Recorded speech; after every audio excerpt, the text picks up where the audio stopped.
તાપીમાં driver union દ્વારા અપાયું આવેદનપત્ર. કલેક્ટરને આવેદનપત્ર આપી રજૂઆત કરવામાં આવી. નવા કાયદાના વિરોધમાં રજૂઆત કરવામાં આવી છે. સરકારના નવા કાયદાને લઈને રાજ્યભરમાં વિરોધ પ્રદર્શન જોવા મળી રહ્યું છે. આદિવાસી નેતા યુસુફ ગામિતની આગેવાનીમાં રજૂઆત કરવામાં આવી. મોટી સંખ્યામાં ડ્રાઈવરો દ્વારા રેલી કાઢવામાં આવી હતી.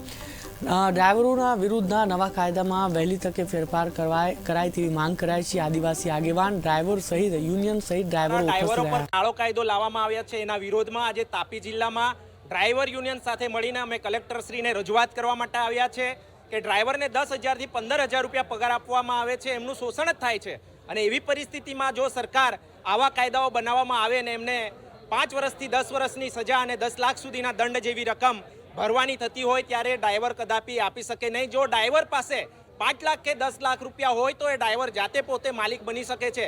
પરંતુ જ્યારે ડ્રાઈવરોનું કાયમ શોષણ થતું હોય અને એવી જગ્યાએ જ્યારે સરકાર આવા નિયમો લઈને આવતી હોય તો ડ્રાઈવરો ક્યાં જશે એ વાત લઈને અમે કલેક્ટરશ્રી પાસે આવ્યા છે. શ્રીનો જે નિયમ કાઢ્યો છે ડ્રાઈવર માટે કે ડ્રાઈવર એક્સિડન્ટ કરે એટલે એને 10 લાખ રૂપિયા 7 લાખ રૂપિયા જુર્માનો અને 10 વર્ષની સજા, એના વિરોધમાં અમે બધા ડ્રાઈવરો ભેગા થયા છે. ડ્રાઈવર યુનિયન પણ છે અહીંયા અને વ્યવસ્થિત બધા કલેક્ટર શ્રી સાહેબને આવેદનપત્ર આપવાના છે.